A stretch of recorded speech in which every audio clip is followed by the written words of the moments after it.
Welcome everybody to Mindset Monday. Today, we're gonna be talking about 12 habits of highly successful real estate agents.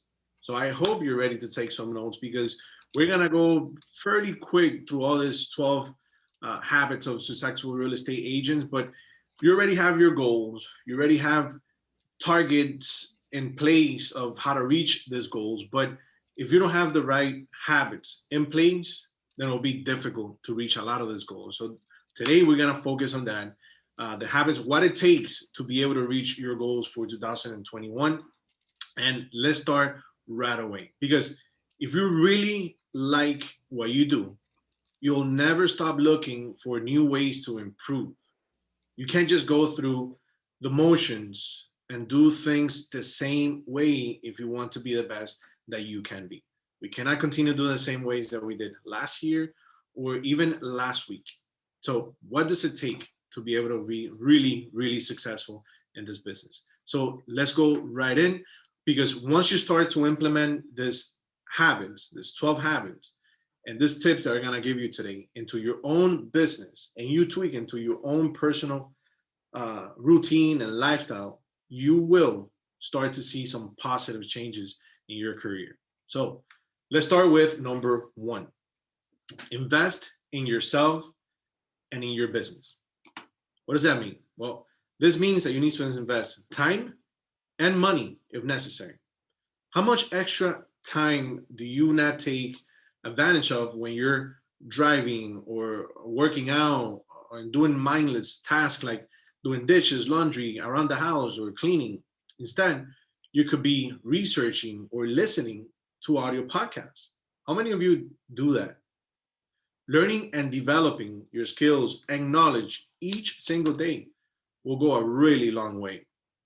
You got to read business related books that can expand your horizons in ways that you're still relevant in your career. Try something like, for example, The Seven Habits of Highly Effective People, a book like this one, The Seven Habits of Highly Effective People, about business books and books about customer relations. That will do more for you than any real estate book, since they will translate to other parts of your life as well. Learning more about your industry will help you become an expert in your field. The thing that will keep stressing over and over again. It will then naturally separate you from competing agents in your area or your niche. Other professionals may not be as knowledgeable or up to date about the latest industry trend, rules, and standards if you put this into action. Number two, know your neighborhoods in and out. Know your neighborhood in and out. If you get asked a question about a street, you need to know the answer with what's on the market, what sold recently, and the overall status of the neighborhood and its market. If someone suggests a certain neighborhood and area, you got to be prepared to automatically come up with suggestions of the top of your head. So that takes training, that takes time. You have to invest time in yourself and studying some areas in your neighborhood, at least the area that you work the most. This is a big part of owning your specific market. If you're not the biggest, anyone can look up houses in the area, but you need to know the market inside and out. Number three, practice listing presentations and calls. Practice listing presentations and calls. Have any of you ever role played your listing presentation with someone? If you haven't, this is crucial. Do it. Do it with your spouse. Do it with a friend. Do it with a child. Do it in front of the mirror with yourself. Just do it. Role play your listing presentation with someone else. Record your appointments and calls if possible, and have someone listen to them and critique them, because that's the way you learn. Number four, have a plan on listing presentations. Have a plan on listing presentations. Most realtors, me included, we use a CMA as a listing presentation, and we can complete on price to get the listing. So it's not usual for an agent to name a higher price than they feel the home will sell for just to get the listing. Basing your listings on a CMA is a problem for that reason. What works better is to evaluate the seller's motivation before going on a listing appointment, and then using a proving listing presentation to get the listing. You can present a problem, such as a shaky market, and then solve that problem, showing how you sell homes in a rough housing market, make an offer, and then ask for the listing. There's a saying, or what I call the golden, one of the golden rules of sell is sell the problem you solve, not the solution. So if you go by that, it should lead right into making an offer and asking for the listing. And I said it, ask for the listing. This means, this seems obvious, but some of them stumble around this question or wait for the seller to make a statement first. You shouldn't wait for the prospect to decide they want to list before you decide to close. Close a listing with a simple question such as, when can I start promoting your home to my buyer list? When can I tell my buyers and the other agents in my office about your home? Can I take pictures of your home today? Real quick. Also, never give up when the prospect said, I have to think about it. Because if you have already answered most of your prospects' questions and they just seem to be stalling, then get them to commit. Find out what their main objection or concern is by saying something like, is there anything else holding you back from making this important decision today, right now? Then address any other concern head on. Do your best to overcome all of the objections, waiting on and thinking more about the decision. If they come up with a lame excuse to stall, like I never make big decisions like this until I have slept on it, then tell them that you respect that, and say something like, I respect that, but don't feel that I can sell your home. When you answer yes, or when they answer yes, then go to the close again and say something like, then put me to work today and let me start marketing your home immediately. All right. There has to be a call to action somewhere in there. So number 5, explain everything you're doing. Now, this goes hand in hand. Again, number 5, explain everything you're doing. Like I said, this goes hand in hand with the last step about your listing presentation, but it follows through for every interaction. People want to know the reasoning behind each thing that you do, and they have a right to. This is one of the things that make client the most satisfied. Keep them informed for every single step, no matter how small. Remember, money likes speed. So the fastest you communicate with your client, the better it is. Okay, the more relevant you will be. Like good students doing like math homework. Successful agents, they show their work. Really go into detail to explain the potential roadblocks and all the scenarios that could occur. Let your client know how you're negotiating and why you're taking specific actions. Keep in regular communication and let them know when you adjust your strategy as well. So communication is very important, and letting them know exactly what is it that you're doing. Number 6, have a large sphere of influence and keep track of it and use it. So we're always talking about the importance of having a good SOI, a good sphere of influence, and growing that sphere of influence. So that's why number 6 is have a large sphere of influence, keep track of it and use it. Good relationships and keeping a lasting relationship with past client is a huge part of getting referrals, testimonials, and other massively important parts that build and expand your sphere of influence. One of my goals every year is to increase that sphere of influence by 1,000. So that just means that I need to talk to 3 people at least every single day, be referred by other clients that I have worked with, or people in the street, or people in the supermarket. Everywhere I go, try to talk to at least 3 people every single day. Increase your SOI. The biggest they get, the better it is. But there's a fine line in keeping in touch with your past clients and becoming that annoying pest who always calling or emailing. Reaching out to them is a necessary step.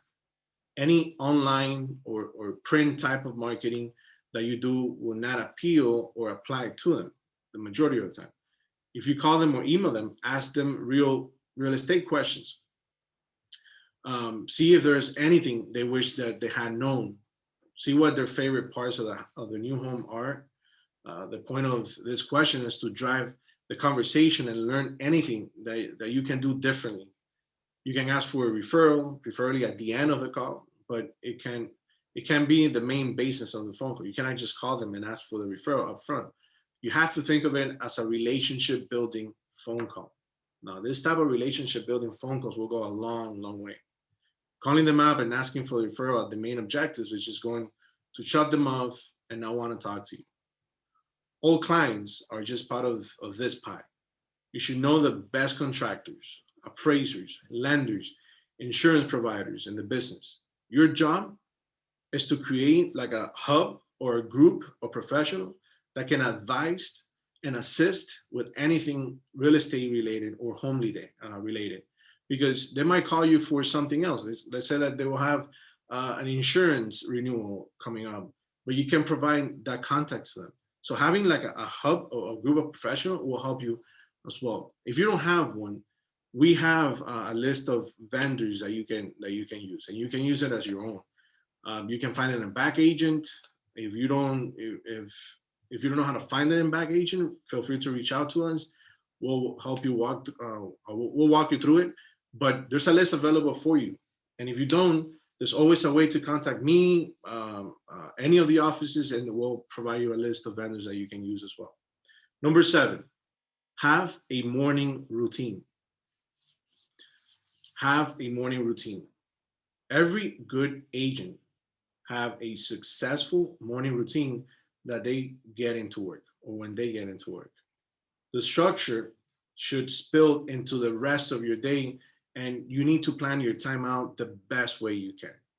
So simple enough, have a morning routine. Number 8, communicate as quickly as possible.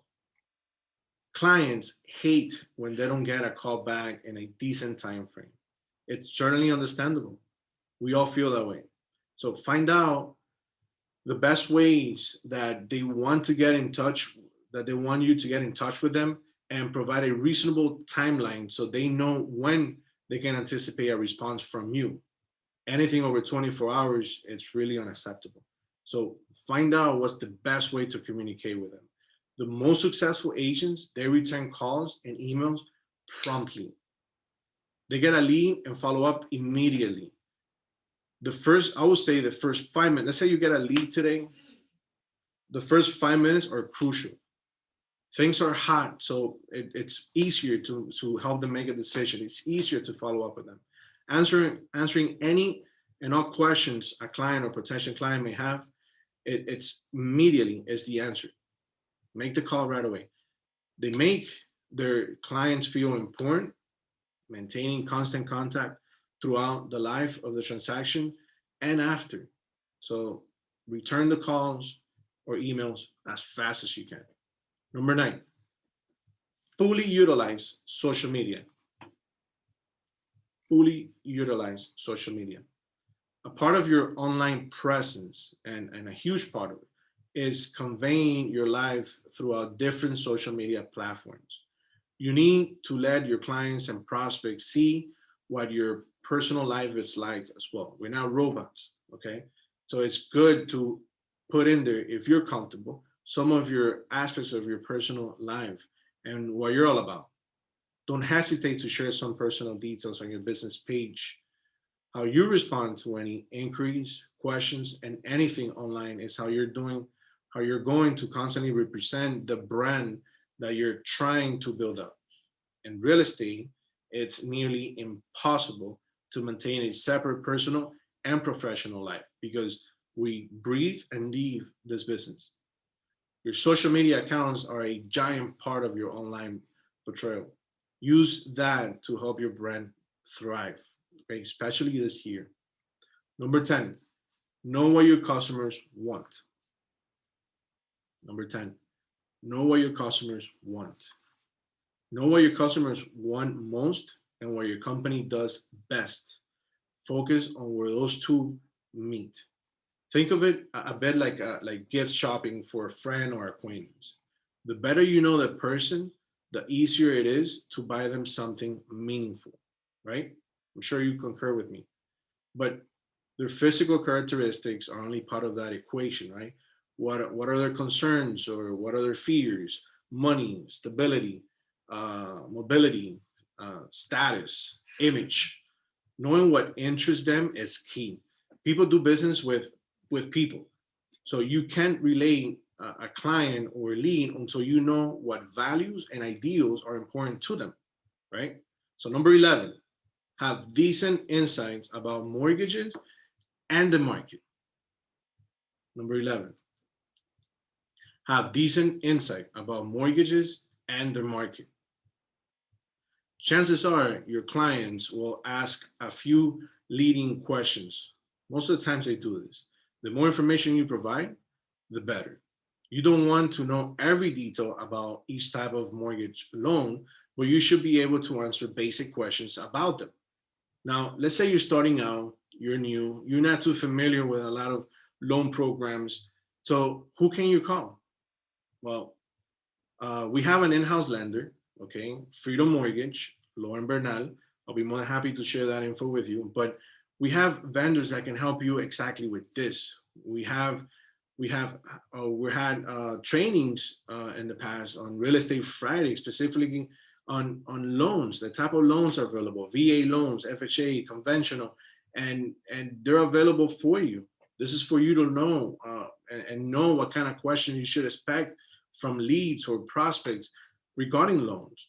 So if you want more information on this, I'll be more than happy to put you in contact with Freedom Mortgage or in-house lender, and they'll walk you through it. Okay, you can use them or you don't use them, but the information is available for you. Remember, we talked about building that hub, that group of professionals. This could be one of them. Number 12 and last, get leads any way you can. This last one might seem like the most obvious one, but we're really saying not to refuse or dismiss any ways of prospecting. Be prepared to do things you don't nearly like or you aren't that comfortable with, like cold calling or cold leads drive. This type of strategy could drive some agents completely nuts, but they're sometimes very necessary. Consider each time you hear no, that is another step closer to getting that yes. And it's true. If you look at these statistics, just keep going and never take it personally, because that's when people get down the most in this process. Okay. A lot of us, we don't like doing cold calling or dealing with cold leads, but this is a necessary evil. Okay. If you really want to grow in this business, if you really want to build that large SOI, you got to get used to talking to people that you don't know. So as any other type of sales, real estate is a numbers game. And the more people you talk to, the more good leads you'll get, and the more sales you'll make. So don't say no to leads, okay? Anyway, in any form they might appear. So that's my suggestion for you. We really want you guys to be successful in this business, to grow, whether you've been doing years in real estate or you're fairly new in the business. We want you guys, if you apply this 12 habits or some of these 12 habits, if you're already doing some into your routine, we can guarantee that you'll be very successful. Okay, you're gonna grow. You're gonna tweak something in your routine, in your daily routine, your daily lives. Tweak something, do something different. Get used to getting outside of your comfort zone. Okay, build that large SOI. Learn how to build a referral business that will go forever in your business. So, guys, again, these are the 12 habits of highly successful real estate agents. I hope you find it interesting. I hope you can put it into practice into your business. And that's it for Mindset Monday. I want to thank you so much for joining us. Now, what's going on this week? What are we looking forward to? Well, we're having for Real Estate Friday, we might be having something about loans, okay? And there's some programs available and we want to take advantage of. Why is this important? Well, because as you know, we're getting into the tax season. People are going to be having some money. which means that you're gonna be able to help a lot more buyers. So on my part, I'm planning on doing a few first-time home buyer seminars, and once I get the set days, the time, and everything put together, I'll let you guys know if you want to invite some of your leads, or if you're doing cold calling, especially buyers, if you want to direct them to a seminar or something that we're doing together. Most likely will be on Zoom, and a small group will be in person as well. So we're trying to put something together. We want to take advantage of the next 3-4 months of tax season to be able to help as many people as we can. Throughout the week, Steve, is there any training throughout the week, or are we sending out any of the recordings to the agents? Yes, if there are any agents that would like this recording or any of our past Chime trainings, please reach out to me, steve@brokernation.net. And we're going to be resuming our Chime training more next week. We're going to be focusing on a lot of in-house with small teams. So if there's any Broker Nation agents that need some help with setting up their Chime for the new year, make sure you reach out to me. Perfect, Steve. All right, guys, with that said, we wish you guys an amazing Monday, a great rest of the week. We'll send you the invite for the training on Real Estate Friday, but stay tuned. It's going to be a good training this coming Friday for real estate.